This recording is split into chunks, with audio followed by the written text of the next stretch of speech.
joining BYU Sports Nation now as he does every Monday. Trevor Matich of ESPN, college football expert, BYU national champion. Trevor, what was your takeaway from BYU and California off the top of your head?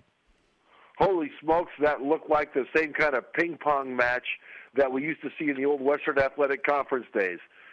Just trading touchdowns, and the team with the ball at the end wins. Only that was the twist.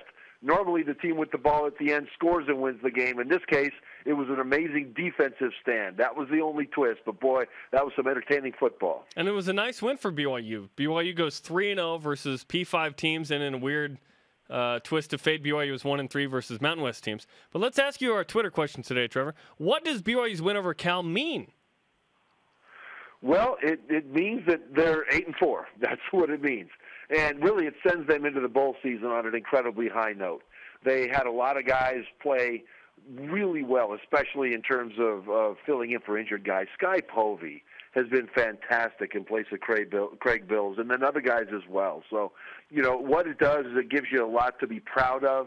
It gives you, bragging rights to an extent. It gives you momentum in recruiting. It's just really good to get a win like this, because keep in mind that Cal is a team that, while defensively they're just not that good, offensively they're one of the best teams in the country. And BYU was able to go to their place and win a shootout with the team that scores more points than any other team in the Pac-12 but Oregon. That's something to be very proud of. Yeah, California had everything to play for, including a bowl game. It was senior day. They were certainly motivated, so BYU to win there, it's a capper on a nice year. There was some amazing post-game reaction, just raw, unfiltered craziness in the locker room. And I don't know if you've seen any of that, Trevor, but Bronco Mendenhall being hoisted on the shoulders of his players. He was crowd surfing. Yeah, it was really entertaining to watch. Why do you think BYU had such raw emotion after beating California, who was only a 4-point favorite?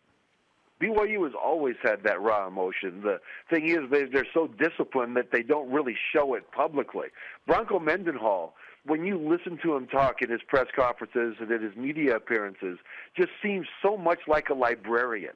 But if you get next to him when he's talking, sounding like a librarian, and you look in the eye, you see a fire burning in there, and you know that this guy is as emotional and as passionate as any coach that I've ever met. And so I like it that they finally let their hair down, as far as the honor code, would allow them to, certainly in terms of hair being down. But they let it down, and they created a mosh pit, and they went nuts, and they had fun, and all that stuff is in those guys. And it's nice that they finally had a chance to pull the curtain back and let us see it too. The comparison I make to why BYU celebrated so hard right at the end of the game and in the locker room is, one, you should just celebrate winning. Besides Savannah State, you should celebrate winning. You work so hard. The other one is this. It's like 6th grade, last day of school, you have a pizza party. It's just a cap to the end of the season. BYU deserved to celebrate, especially given what they've gone through this year, right?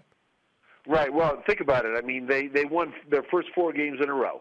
They had a Heisman Trophy candidate at quarterback. They were rolling. And then all of a sudden they lose their Heisman candidate at quarterback, Taysom Hill. They lose key defenders. They lose 4 games in a row.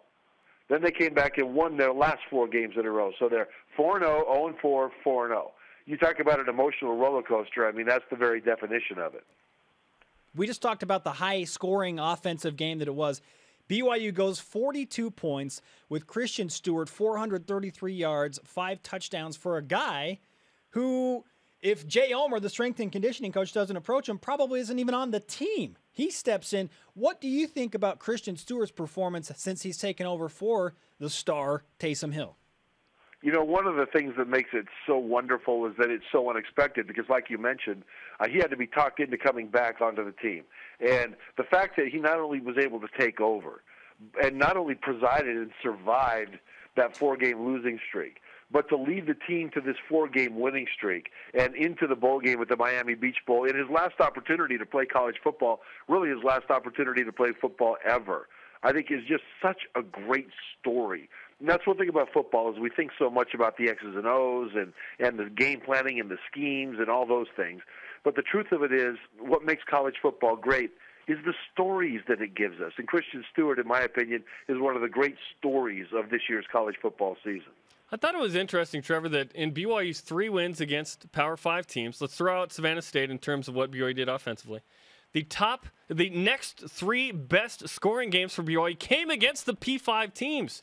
The Cougars, for some reason, got up against those P5 teams and went 3-0. What did they do differently in those games? Well, what they did differently in those games, first of all, was be healthy. You know, against Texas True. and against Virginia, that's 2 of the 3. They had Taysom Hill there. And then in the Cal game, they had the ability to play 3 games against non-P5 teams in that winning streak. So they beat Middle Tennessee, they beat UNLV, they beat Savannah State, and they finally found a rhythm. That's when they played their 3rd P5 victory, which was over Cal, and that's one of the reasons they were able to do it. They didn't quit. We talked earlier in the season, guys, when Taysom Hill got hurt about how this team is not emotionally fragile. They became physically a bit fragile because of the injury situation, but emotionally they kept on fighting. And when it came down to the end in a very dangerous game against Cal, that they very easily could have been blown out of that stadium because of the explosiveness of Cal's offense, they rose up and really, in my opinion, played their best team game of the season. Trevor Matich of ESPN with us on BYU Sports Nation. It's another Matich Monday. So now 3 weeks from today, BYU heads to South Beach and the Miami Beach Bowl. There have been a few names of teams that have been thrown out there for BYU as potential opponents. Popular picks right now are East Carolina, Cincinnati, and maybe Memphis. Who do you see BYU playing in the Miami Beach Bowl? Well, the obvious choice would be Central Florida because they're right there in Orlando.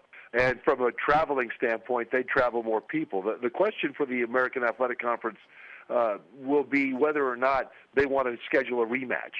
Because what they do is they place their teams in their bowls depending on what they think is the best. And so, you know, it's really a placement situation for them. And that's a smart move on their part. So if they're okay with the rematch, then here comes Central Florida again. And I'd love to see that because that was Christian Stewart's first start after Taysom Hill got hurt. And BYU's defense really played well in that game. And I think that with a resurgent offense now and some experience with Stewart, I think BYU would beat Central Florida.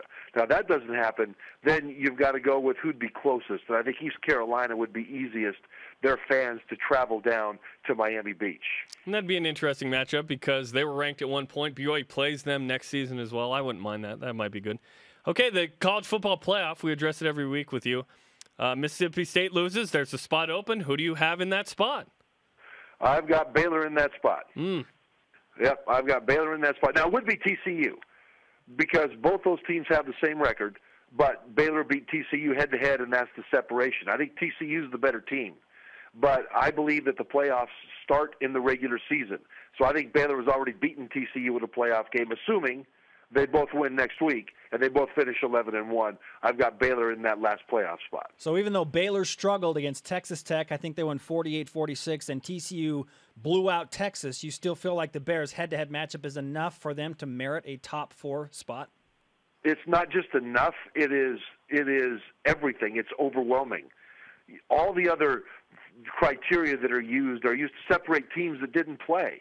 Who has the better body of work? Who passes the eye test? Who controls games and their wins better? And who just barely comes back and saves the day at the end?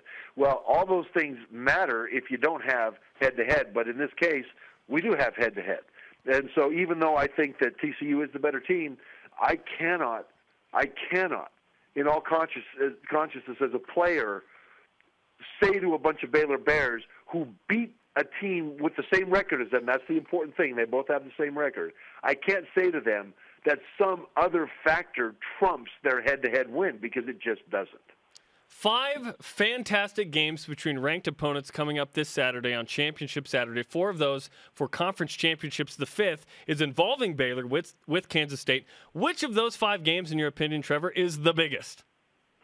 Well, I think there's a couple of huge ones. I mean, Ohio State-Wisconsin is massive because without their starting quarterback now, J.T. Barrett, the question will be whether or not they will look as good with their backup who entered the season as the third-string guy, Cardale Jones, and what the selection committee will think about that. Because if Ohio State had a convincing win over Wisconsin, I think they would leap over Baylor and TCU and to be into that 4th spot. But because of the injury situation, it becomes a different question because the committee is looking for the best teams. And they may well decide that without J.T. Barrett at quarterback, Ohio State takes a step back going forward, even though they would have earned it otherwise. So I think the committee will be focused like a laser beam on how Ohio State performs with Jones at quarterback. So if they win, should they be in? This is a tough question for me because I understand the concept of the committee. Let's of getting the 4 best teams. How to define that's a different issue. But let's just take it a different way. Let's say that all 11 Ohio State offensive starters were suspended for the game against Wisconsin. But let's say they won the game anyway. They just barely eked it out. Well, maybe they're good enough to beat Wisconsin with all their backups in on offense. But would they be worthy in the Final Four? And I would say, well, no, not if you looked at the best team. So if you look at the team that they would put on the field. So if you just say not all 11 starters on offense, but just one, the most critical one, their Heisman candidate quarterback for the second time this year, by the way. Braxton Miller was a Heisman candidate coming into the season. He got hurt before the first game. But if you just take that one position, can you say that you can erase Ohio State's body of work if they beat Wisconsin? Because going forward, the key cog in making that body of work happen, J.T. Barrett, is no longer available. And I can't get my brain wrapped around that very well because I can see the concept of wanting to put the best team going forward into the playoff. But at the same time, as a player, there are injuries on every team. Everybody has to deal with injuries. And if you finish the season worthy of the playoff, if you examine the roster too closely for the injury situation, I think it's unfair to the guys who did play. I do not envy the College Football Playoff Selection Committee. They're headed for a roadblock somewhere. It's going to be ugly for at least a few teams. Trevor, always great to talk to you. Very insightful. And we look forward to bowl season and the championship games this weekend. All right, thanks, guys.